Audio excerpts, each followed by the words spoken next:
नौकरियां, 2 अलग मालिक, लेकिन दोनों का ताल्लुक तांग खानदान से है। मैंने उसे आम शादी की गाड़ियों का मंसूबा भी दिया था। एक कागज पर क्या लिखा है, इससे क्या फर्क पड़ता है? किसी अमीर आदमी का कई कंपनियां अपने नाम पर रखना कोई अजीब बात नहीं। मैं आज सबके सामने कह रहा हूं, अगर शादी वाले दिन एक गाड़ी भी कम हुई तो मैं यहां आकर मार्केट के लोगों से पूछूंगा, जो बास अपने रिश्तेदारों से भी झूठ बोलता हो, उस पर कौन एतमाद करेगा? तुम मुझे धमकी दे रहे हो? मैं सिर्फ चाहता हूं कि सब लोग इंसाफ से बात करें। सुबह 9 बजे 30 ड्राइवर यूंची पहुंचेंगे। लग्जरी गाड़ियां किसी का इंतजार नहीं करती। पहले आओ, पहले पाओ। अगर कोई आखिरी वक्त पर पीछे हटा, तो आइंदा उसे गाड़ी नहीं मिलेगी। मुझे काली और सफेद वाली चाहिए। मुझे सरख वाली दे दो। सरख वाली फिर भी मेरी है। शादी वाले दिन मैं पहले इंडस्ट्रियल पार्क जाऊंगा और वहां वीडियो बनाऊंगा। मैं किराए की गाड़ी के साथ वीडियो बनाना चाहता हूं। पहले कार शॉप से पूछ लो। अगर कोई मसला हुआ तो माहिदे के मुताबिक तुमसे पूछा जाएगा। अपनी गाड़ी के साथ वीडियो बना रहा हूं, तुम इतने परेशान क्यों हो? अगर नुकसान हुआ तो मैं अदा कर दूंगा। मुझे वाकई फिक्र हो रही है। तुम योंची क्यों नहीं जाते? ठीक है, मैं अभी जाता हूं। वाकई यहाँ तमाम गाड़ियां मौजूद हैं। यहाँ की सिक्योरिटी बाहर से मुख्तलिफ क्यों है? क्या तुम्हारे खानदान वालों ने यह सब देख लिया? तमाम गाड़ियां यहाँ मौजूद हैं। उसका नाम तांग ये है। जान लेते हैं। क्या आपके बास का नाम तांग ये है? मैं आपके बास की खाला हूं। मिस्टर तांग, क्या तुमने सुना? अमले ने खुद उसे पहचान लिया है और कजन अब भी गरीब बनने और ट्रैक्टर ठीक करने का ड्रामा कर रहा है। तुमने गलत आदमी पहचाना है। योंची मेरी कंपनी नहीं है। उसका बास तांग ये है। उसका नाम भी तांग यही है। तुम्हारे अपने मुलाजमीन ने उसे पहचान लिया है। अब तुम क्या ड्रामा कर रहे हो? टोंगमंग, वो गाड़ी ग्राहक ने मरम्मत के लिए भेजी है। जो शख्स ट्रैक्टर ठीक करता है, वो बड़ी मशीनें भी ठीक कर सकता है। क्या तुम समझते हो हम सब बेवकूफ हैं? शादी के बाद क्या मुझे एक और प्याला माई बा के मिल सकता है? जाओ चियान, माँ के लिए एक तस्वीर ले लो।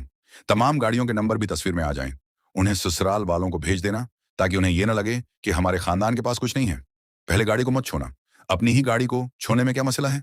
तुम जितना उसे छूने से डरोगे, इतना ही लगेगा कि तुम्हारे दिल में कोई चोर है। मनीजर शो, बराह कर्म, इस्तकबालिया पर तशरीफ लाएं।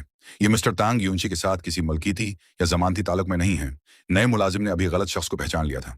उनकी अपनी कंपनी शायद काफी मसरूफ है। बहुत सी गाड़ियां मौजूद हैं। पहले उखराजात की बात करते हैं। बुनियादी किराया 1,78,000 यवान है। हर गाड़ी की जमानती रकम 10,000 से 50,000 यवान तक है। जुर्माने और गाड़ी के नुकसान का हिसाब अलग किया जाएगा। तुमने तो कहा था ये मुफ्त है। कोई भी आर्डर मुफ्त नहीं होता। जो गाड़ी इस्तेमाल करेगा वही माहिदे पर दस्तखत करेगा और वही जिम्मेदार होगा। वरना रहने दो, मैं अपनी गाड़ी चला लूंगा। जमानती रकम नहीं काटी जाएगी। शादी खत्म होने के बाद तांग ये उसे वापस ले लेगा। तुम किस चीज से डर रहे हो? ससुराल वालों को गाड़ियों का वादा किया जा चुका है। 2 लग्जरी गाड़ियां आगे होंगी और 5 स्पोर्ट्स कारें पीछे। कल वक्त पर पहुंचना। तुम्हारा जो खानदान वाकई मशहूर हो गया है। जाओ चियान की शादी वहां होगी तो हमारी भी इज्जत होगी। जो शख्स अब पीछे हटेगा, वो जानबूझकर मेरी बेटी को इसके ससुराल में शर्मिंदा कर रहा होगा। मैं माँ, क्यों ना हम गाड़ियां ले लें? मेरे कजन की दी हुई 8 गाड़ियां काफी हैं, लेकिन पूरे खानदान को पहले ही 30 गाड़ियों का इल्म हो चुका है। अब अगर हम 8 गाड़ियों पर आ गए, तो मैं मुस्तकबल में लोगों के सामने कैसे सर उठाऊंगी? अगर वाकई नुकसान हुआ, तो मैं तुम्हें अपना घर बेच कर भी पैसे दे दूंगा। बुराई कर्म इस्तकबालिया के रिकॉर्ड में मेरी शनाख्त और बयान लिख दें। तांग ये चिंगडोंग फार्मंग एंड रिक्रेशन का ऑपरेटर है और उसका योंची के साथ कोई ताल्लुक नहीं। ये उस किराए की जमानत नहीं देगा। फंड्स, गाड़ी के नुकसान या किसी दूसरे खर्च की जिम्मेदारी भी नहीं लेगा। सब लोग ये बात वाज़ेह तौर पर देख लें। माहदे पर दस्तखत करने के बाद अगर बास की गलती की वजह से माहिदा दोबारा जारी ना हो सके, तो उसकी जिम्मेदारी भी मुझ पर नहीं होगी। मैं यूंची का बास नहीं हूं। मैं किसी की जमानत नहीं देता। अब चलो।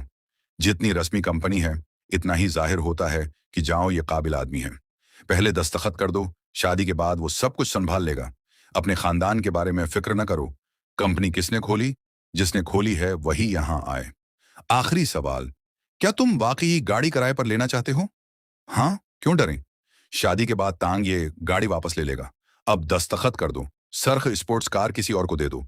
माहिदे में लिखी जिम्मेदारियों को मैंने पढ़ लिया है, मगर मुझे साफ सुनाई नहीं दिया। अगर चाहूं तो अब भी वापस जा सकते हो। इस्तेमाल के दौरान इजाजत के बगैर मालूमात तब्दील करना या गाड़ी को नुकसान पहुंचाना सख्त मना है। ऐसी सूरत में गाड़ी रोक कर मायना किया जाएगा। तमाम जिम्मेदारियां ठेकेदार सलीश किरायादार पर होंगी। क्या कोई गाड़ी किराए पर नहीं लेना चाहता? मैं कल इंडस्ट्रियल पार्क जाकर वीडियो बनाना चाहता हूं। शादी में ताखिर नहीं होनी चाहिए। वीडियो बनाते हुए गाड़ियों के रास्ते या सिक्योरिटी को मुतासिर नहीं करना। अगर कोई मसला हुआ तो माहिदे के मुताबिक कार्रवाई होगी। मैं सिर्फ 2 हिस्सों की वीडियो बनाऊंगा। मैं गाड़ी को वाकई नुकसान नहीं पहुंचाऊंगा। कल मेरे कजन के लिए एक गाड़ी खोल देना। गाड़ी कब ले जा सकते हैं? पहले जिम्मेदारियों को मुकम्मल पढ़ लो। शादी अहम है। पहले दस्तखत करो। ये गाड़ी बाहर ले जाने के लिए तैयार है। जल्दी करो। मैं यहां जाओ चयान की मदद करने आया हूं। गाड़ी की असल हालत पहले ही रिकॉर्ड कर ली गई है। तस्दीक करें कि कोई मसला नहीं। अब गाड़ी के कागजात पर दस्तखत करो। माँ, क्या आप वाकई दस्तखत करना चाहती हैं? अपनी ही शादी की गाड़ी पर दस्तखत करने से क्यों डरें? दस्तखत करने से पहले सब कुछ वाज़ेह तौर पर पढ़ लो।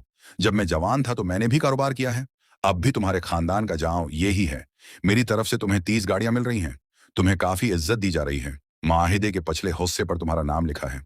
अकाउंट में भी यही नाम दर्ज है। मेरी कंपनी की गाड़ी है, इसलिए एहतियात जरूरी है। चाबी अभी हवाले नहीं की गई। मैं गाड़ी